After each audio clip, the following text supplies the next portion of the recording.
بسم اللہ الرحمن الرحیم۔ سورۃ فاتحہ میں اللہ کا تعارف ہے۔ اللہ تو کہہ رہا ہے میں مہربان ہوں، میں رحیم ہوں، میں پالنے والا ہوں، محبت کرنے والا ہوں، اور ہم نے اللہ سے ڈرا ڈرا ڈرا کے لوگوں کو ویسے ہی بددل کر دیا ہے، مایوس کر دیا ہے اور خوف زدہ کر دیا ہے۔ سورۃ فاتحہ کے بارے میں حضرت علی رضی اللہ تعالیٰ عنہ کا ارشاد عالی ہے، اگر میں سورہ فاتحہ کی تفسیر لکھاؤں تو 70 اونٹوں پہ لادی جائے گی۔ 70 اونٹوں پہ یعنی ہر آیت کے لیے 10 اونٹ۔ 70 سے مراد 70 نہیں ہوتا، بے شمار، عربی میں بے شمار اونٹ۔ اور بطور ثبوت ایک واقعہ کہ ایک دفعہ تشریف فرما ہوئے اور فرمانے لگے آؤ میں تمہیں بسم اللہ کی تشریح کروں، بسم اللہ الرحمن الرحیم۔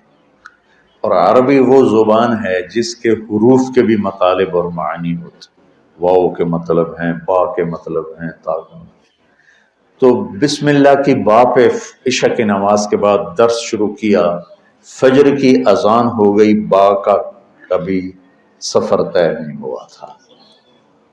تو میں کیا کروں گا، جب میں کیا کر سکتا ہوں، ادنا سا طالب العلم۔ لیکن اس میں ایک چیز تو میرے اللہ کا تعارف ہے۔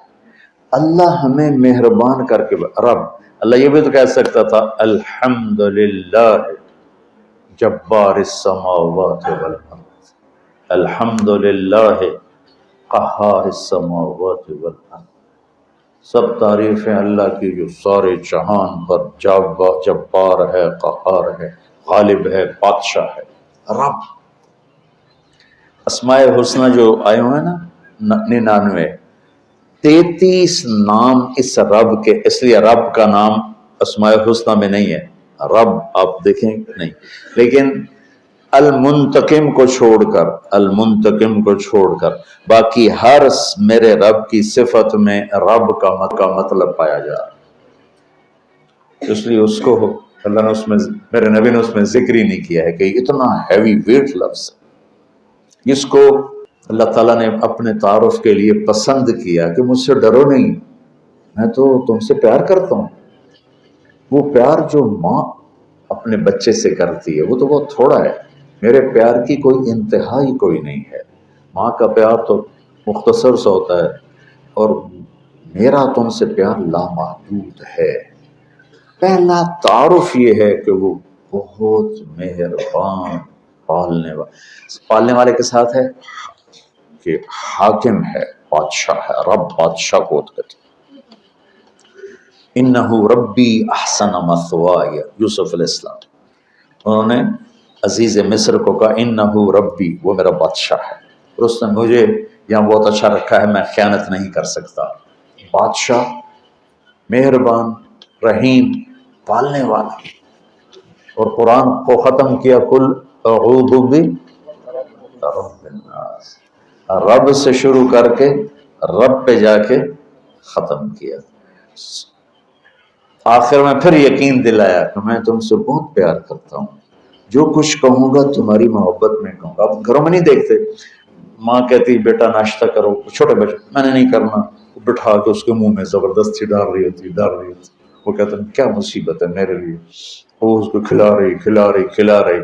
تو میرا رب جب ماؤں سے زیادہ پیار کرنے والا ہے تو وہ کہہ رہا میں اس میں جو کچھ کہوں گا نا وہ تمہاری محبت اور شفقت میں کہوں گا، اور جس چیز سے روکوں گا نا تمہاری محبت اور شفقت میں روکوں گا۔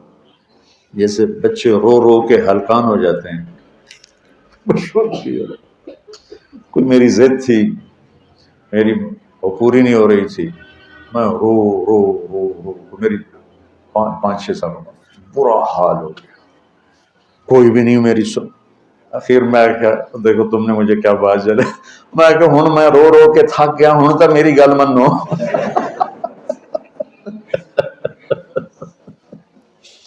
نہیں مانی گئی، کیوں؟ میرے لیے ٹھیک نہیں اور مجھے پتا نہیں۔ تو اس مقدس کتاب میں جب اللہ کہتا ہے یہ نہیں کرنا تو اس میں ہلاکت ہے، یہ کرنا ہے تو اس میں ہمارا نفع ہے۔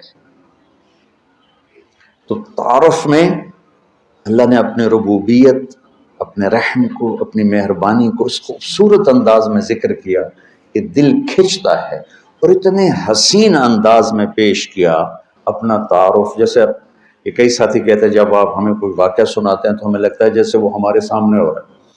وہ میں نے ایک دفعہ یہاں چنگیز خان کی تاریخ بتائی تو مولانا عدنان صاحب کے آئے ہوئے تھے چچا صاحب، تو وہ بڑے جولی سے ہیں۔ وہ بعد میں کہنے لگے جب مولانا صاحب چنگیز خان کو بیان کر رہے تھے تو میں ڈر گیا، مجھے لگا جی میں پیچھوں بیٹھا چنگیز خان۔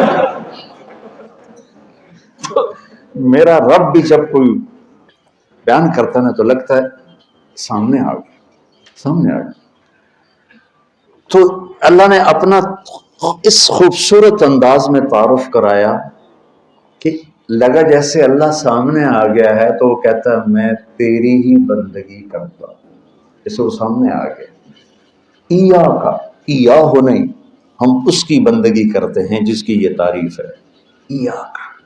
تو نے اس طرح مجھے اپنا آپ پہچان کروایا ہے کہ مجھے لگتا ہے تو میرے سامنے ہے۔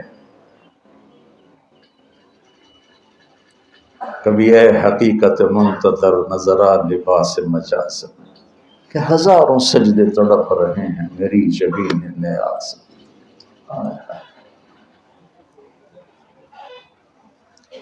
تو مالک یوم الدین تک یوں لگتا ہے جیسے اللہ سامنے آ گیا، کہتا ہے جب تیرے جیسا شہنشاہ ہو تو میں کسی اور کی بندگی کیسے کر سکتا ہوں؟ جب تیرے جیسا شہنشاہ ہو تو میں تیرے سوا مدد کے لیے اور کس کو پکار سکتا ہوں؟ مدد صرف اللہ سے مانگی جاتی اور کسی سے نہیں۔ ایک آپس میں ایک دوسرے کی مدد کرنا، مدد مانگنا، لیکن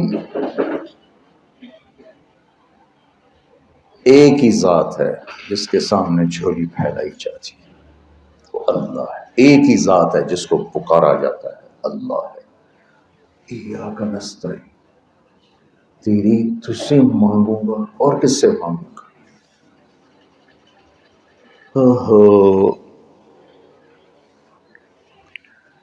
اور اللہ نے سب سے کہا ہے سب کی سنوں گا۔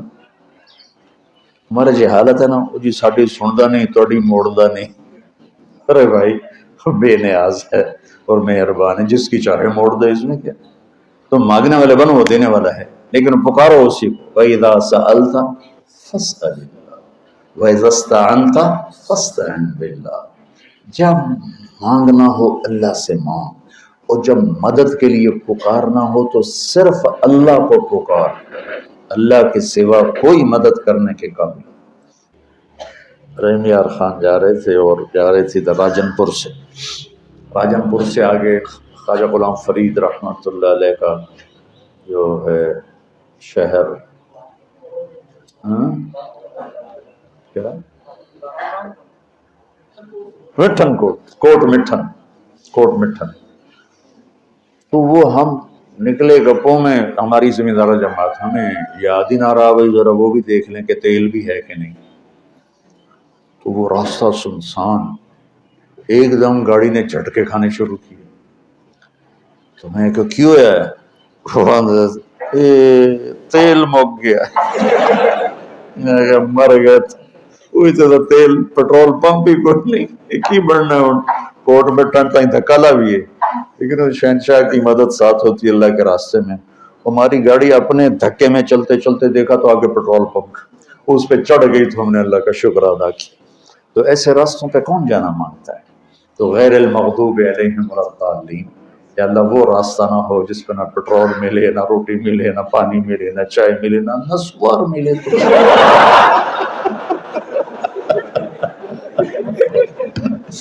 چلو آج سورۃ فاتحہ کا